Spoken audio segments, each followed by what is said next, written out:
कैसा स्टूडेंट है, कैसा बच्चा है? बहुत डिवोटी और बहुत लेबोरियस। जिस मतलब ये नहीं मैं कहूँगी कि रट्टा मारता, रट्टा नहीं मारा उसने, शुरू से नहीं मारा किसी भी चीज़ को या किसी भी सब्जेक्ट को लेकर, किसी भी टॉपिक को लेकर। वो पढ़ता है तो उसको राइट डाउन ज़रूर करता है कोई भी चीज़, बचपन से उसकी आदत में। कभी बल्कि हाथ में दर्द होता था तो मैं कहती थी बेटा ये छोटी छोटी चीज़ तो तू याद भी कर सकता है ना, क्यों इसको लिख रहा? नहीं मम्मी मुझे ना कॉन्फिडेंट नहीं आता है। उसका सबसे बड़ा प्लस पॉइंट ये समझ लीजिए, अब तो मुझे वो उसका प्लस पॉइंट लग रहा है कि इसने ऐसे शुरू से जो इसने हैबिट अपनी डाली है वो बहुत अच्छी रही है। तो मैम आपको बोलना पड़ता था कि पढ़ो, तैयारी करो, या वो खुद से पढ़ता था? मैम बोलना तो पड़ता ही है बच्चे ही हैं आखिर, देखिए कुछ भी बात है तो पेरेंट्स को कहना तो पड़ता है, लेकिन बहुत कम कहना पड़ता था। अपने से उसके अंदर लगन थी, और बाकी अब कहे बिना तो काम चलता नहीं, क्योंकि जो डिस्ट्रैक्टिंग मटेरियल्स बहुत ज़्यादा हैं हमारे आसपास जो बच्चों को डिस्ट्रैक्ट करते हैं इधर उधर। कभी टीवी है, मोबाइल्स हैं, कुछ और भी चीज़ें होती हैं, बट मान भी जाता रहा।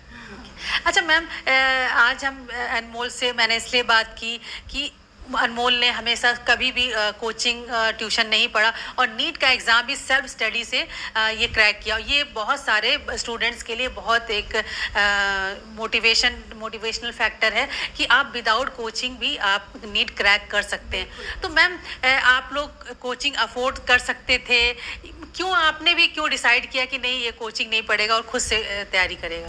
नहीं मैम, ये डिसीज़न 100% हमारा नहीं था, इसमें अनमोल का डिसीज़न भी इन्वॉल्व है। हमने कोचिंग के लिए ऐसा नहीं कि ट्राई नहीं किया, पता किया, बहुत ज़्यादा देखे, लेकिन बाद में हमें और बच्चे दोनों को ये समझ में आया कि कोचिंग में टाइम जो है ना बहुत ज़्यादा किल हो जाता है। एक तो आना जाना और उसमें बहुत ज़्यादा टाइम किल होता है, दूसरा बच्चे को ये लगता है कि पता नहीं, थोड़ा सा ना हमारा अनमोल शाय भी है, तो उसको ये फील होता था कि वहाँ इतने सारे बच्चों के बीच में मैं अपनी प्रॉब्लम ना बोल पाया, तो इसलिए उसने सोचा नहीं मैं मम्मी घर में ही कर सकता हूँ। तो मुझे भी लगा कि अगर ये कर सकता है तो एक चांस तो बच्चे को देना बनता है, तो ठीक है भाई। मैम अनमोल की 10th और 12th में भी बहुत अच्छी परफॉर्मेंस रही है, तो शुरुआत से ही आप खुद भी टीचर हैं, तो शुरुआत से ही आपने अनमोल को ट्यूशन नहीं दिया, तो आपको क्या लगा कि मतलब खुद से पढ़ना और सेल्फ स्टडी करना कितना इम्पोर्टेंट रहा है?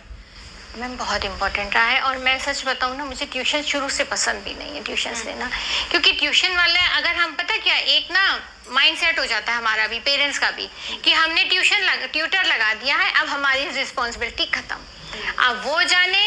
मैंने तो कई पेरेंट्स को देखा कि पेटीएम में वो खुद नहीं जाते हैं, बच्चों के ट्यूशन टीचर्स जाते हैं पीटीएम अटेंड करने भी, तो उसमें पेरेंट्स को क्या पता चल रहा है कि आपका बच्चा क्या कर रहा है। इसलिए थोड़ा सा मैंने ट्यूशन शुरू से अवॉइड किया। 6-7 तक तो मैंने खुद पढ़ाया है अनमोल को। उसके बाद थोड़ा इसका जब स्टडी लेवल हाई हो गया तो मैं नहीं देख पाई मैम, बट फिर इसकी आदत में आ गया ये। और इसका छोटा भाई है वो भी काफ़ी अच्छा जा रहा है, उसने भी कोई ट्यूशन नहीं लिया, वो 12th में है, तो दोनों भाई अपने आप पढ़ लेते हैं, कर लेते हैं। और पीटीएम हम अटेंड करते थे तो हमें पता भी चलता था कि हमारे बच्चे को किस चीज़ की ज़रूरत है, तो स्कूल टीचर्स भी कहते थे कि इसको कोई ज़रूरत ही नहीं है कोचिंग की, कोई प्रॉब्लम है वो लोग इसकी प्रॉब्लम सॉर्ट आउट कर देते थे।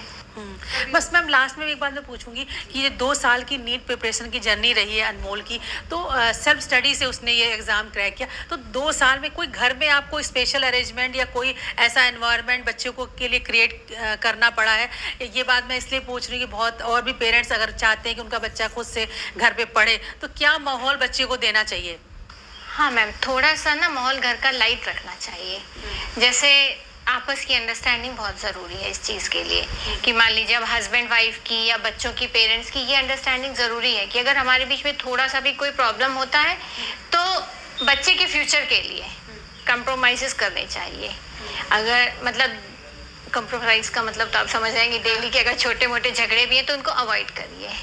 अगर हमें बच्चे का फ्यूचर बनाना है तो उनको अवॉइड करिए, थोड़ा सा सोशल कम हो जाइए, क्योंकि अगर आप ज़्यादा सोशल होंगे तो ये आपके बच्चे के लिए, मतलब घर में आप ये नहीं गेस्ट को बुला रहे हैं, हाँ, आप फंक्शन कर रहे हैं, आप बुलाते नहीं हैं, ऐसा नहीं कि हमने बिल्कुल कट ऑफ नहीं हो गए।